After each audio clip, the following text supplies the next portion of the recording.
ഇക്കഴിഞ്ഞ ദിവസം ഇന്ത്യയിലെ പരമോന്നത കോടതിയിൽ ഉണ്ടായ സംഭവം അങ്ങേയറ്റം ലജ്ജാകരമാണ്, അങ്ങേയറ്റം അപലപനീയമാണ്. അത് സൂചിപ്പിക്കുന്നത് കഴിഞ്ഞ കുറച്ച് കാലങ്ങളായി നിയമവാഴ്ചക്കെതിരെ നടക്കുന്ന വലിയ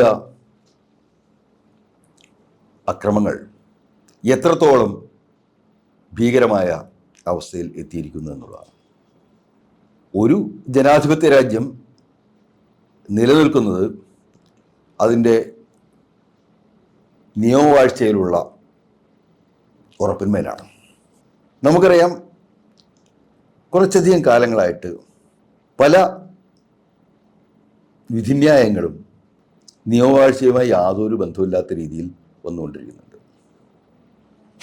ഇപ്പോൾ ഒരു ബലാത്സംഗ കേസിൽ ഇരയെ പ്രതി വിവാഹം കഴിക്കാൻ തയ്യാറായാൽ പിന്നെ ആ കേസ് അവസാനിപ്പിക്കാം എന്നുള്ള രീതിയിലും, അതുപോലെ തന്നെ ഇപ്പോൾ ഈ അടുത്ത ദിവസങ്ങളിൽ തന്നെ ഇപ്പോൾ അയോധ്യ കേസിൽ വന്ന വിധി തന്നെ, അതിനെക്കുറിച്ച് ആ വിധി അതിൽ എഴുതിയ ചീഫ് ജസ്റ്റിസ് തന്നെ ഇപ്പോൾ അതിൽ അങ്ങനെ ആയിരുന്നില്ല എന്ന് പറയുകയാണ്.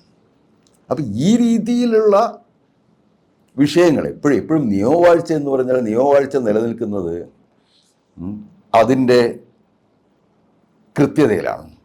അത് നീതി നടപ്പിലാക്കപ്പെടുന്നു എന്ന്, നീതി നടപ്പിലാക്കപ്പെടുക മാത്രമല്ല, നീതി നടപ്പിലാക്കപ്പെടുന്നു എന്ന് ജനങ്ങളെ ബോധ്യപ്പെടുത്തുക എന്നുള്ളിടത്താണ് ഒരു രാജ്യത്തെ നിയമവാഴ്ചയുടെ നിലനിൽപ്പ്.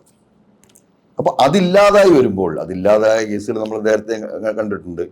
സ്വന്തം പേരുള്ള സെക്ഷൽ ഹറാസ്മെൻറ്റ് കേസ് സ്വയമേവ തീരുമാനമാക്കുന്ന കാര്യങ്ങൾ പോലും ഇവിടെ സംഭവിച്ചിട്ടുണ്ട്. അപ്പോൾ ഇത്തരത്തിലൊക്കെ സംഭവിക്കുമ്പോൾ അത് ജനങ്ങളുടെ നിയമവാഴ്ചയിലുള്ള വിശ്വാസ്യത നഷ്ടപ്പെടുത്തുന്നുണ്ട്. മറ്റൊരു വശത്ത് വലിയ തോതിൽ ലിറ്റിഗേഷൻസ്, അത് യാതൊരു കാര്യവുമില്ലാത്ത കാര്യങ്ങളിൽ ലിറ്റിഗേഷൻസ്, എല്ലാ ക്ഷേത്രങ്ങളും അതുപോലെ തന്നെ എല്ലാ പള്ളികളും അതിനടിയിലെല്ലാം ക്ഷേത്രമാണെന്ന് പറയും.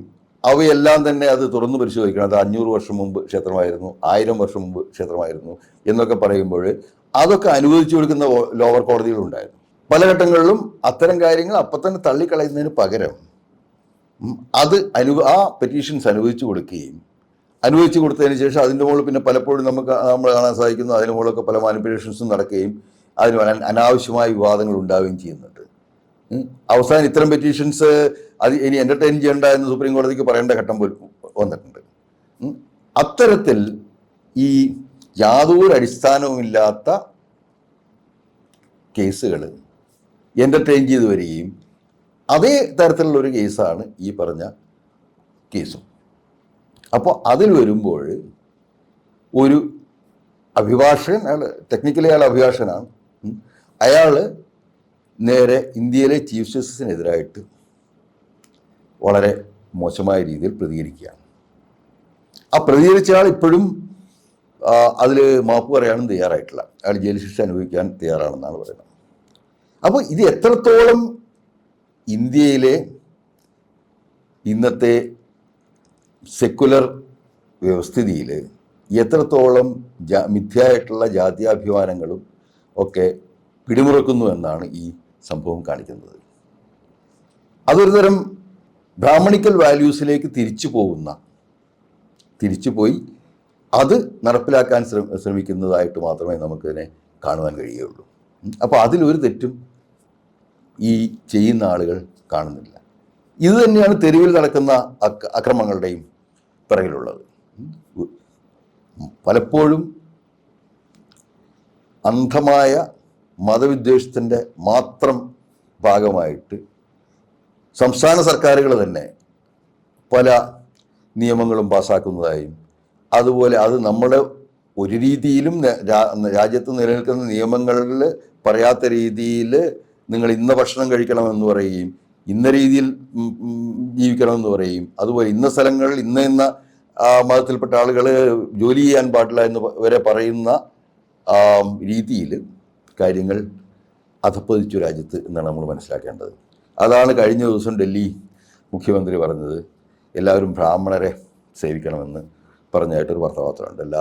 എല്ലാ ബ്രാഹ്മണരെ സേവിക്കേണ്ടതാണെന്നുള്ളത്. അപ്പോൾ മനുവാദം അത്രത്തോളം എത്തിച്ചേർന്ന ഒരു സാഹചര്യത്തിലാണ് നമ്മുടെ രാജ്യം സഞ്ചരിക്കുന്നത്. അത് എത്രത്തോളം ആശാസ്യമാണ്. ഇത് എന്ത് വില കൊടുത്തും തടയേണ്ടതല്ലേ? ജനാധിപത്യവും അതുപോലെ തന്നെ ബഹുസ്വരതയും ഒക്കെ നിലനിന്നാൽ മാത്രമേ രാജ്യം നിലനിൽക്കുകയുള്ളൂ. രാജ്യം നിലനിന്നാൽ മാത്രമേ രാജ്യത്തിലെ ജനങ്ങൾക്ക് പുരോഗതി ഉണ്ടാവുകയുള്ളൂ.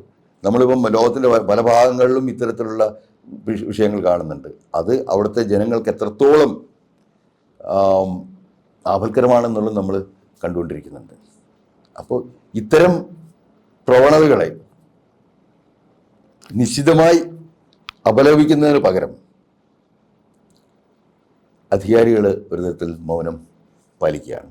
ഇത് നേരത്തെ തന്നെ പലയിടത്തും പ്രോത്സാഹിപ്പിച്ചുകൊണ്ടിരുന്ന കാര്യങ്ങളാണ്. ആ പ്രോത്സാഹനം അതിൻ്റെ എല്ലാ അതിരും വിട്ട് ഇപ്പോൾ സുപ്രീം കോടതിയിൽ വരെ എത്തി നിൽക്കുകയാണ്. ഇത് തികച്ചും ആപൽക്കരമായ ഒരു പ്രവണതയാണ്. ഈ പ്രവണതയ്ക്കെതിരെ ഇത്തരം സംഭവങ്ങൾ ആവർത്തിക്കാതിരിക്കാൻ ജനങ്ങൾ കൂട്ടായി തന്നെ തീരുമാനിക്കേണ്ടിയിരിക്കുന്നു. ഏറ്റവും ശക്തമായ രീതിയിൽ ഇന്ത്യൻ ഭരണഘടനയെ ഉയർത്തിപ്പിടിച്ചുകൊണ്ട് എല്ലാ തീരുമാനങ്ങളും ഇന്ത്യൻ ഭരണഘടനയിലെ വ്യവസ്ഥകൾക്കനുസരിച്ച് മാത്രമേ തീരുമാനങ്ങൾ ഉണ്ടാവുള്ളൂ, അത് മാത്രമേ പ്രവർത്തിക്കുകയുള്ളൂ എന്ന് തീരുമാനിച്ച് മുന്നോട്ട് പോയാൽ മാത്രമേ. ഇത് നമുക്ക് തന്നെ അറിയാം, പല ജഡ്ജ്മെൻറ്റുകൾക്കും എന്താണെന്ന് വെച്ചാൽ ഇത് ഭരണഘടനാപരമല്ലാത്ത ജഡ്ജ്മെൻറ്റുകൾ ഉണ്ടാവുന്നുണ്ട്. അപ്പോൾ ഇത്തരത്തിൽ ജനങ്ങളിൽ അവിശ്വാസം ജനിപ്പിക്കാതെ ഓരോ ഉത്തരവും കൃത്യമായി ഇന്ത്യയിലെ ഭരണഘടനാ പ്രൊവിഷൻസിനനുസരിച്ച് ഏറ്റവും നീതിയുക്തമായി ചെയ്യുന്നു എന്ന് ഉറപ്പുവരുത്തേണ്ട ബാധ്യത കോടതികൾക്കുണ്ട്. അത്തരത്തിൽ ഉറപ്പുവരുത്തുമ്പോൾ ഇനിയും പ്രതിഷേധങ്ങളുണ്ടാവും, പക്ഷേ ആ പ്രതിഷേധങ്ങളെ കൃത്യമായിട്ട് അടിച്ചമർത്താനും നമ്മുടെ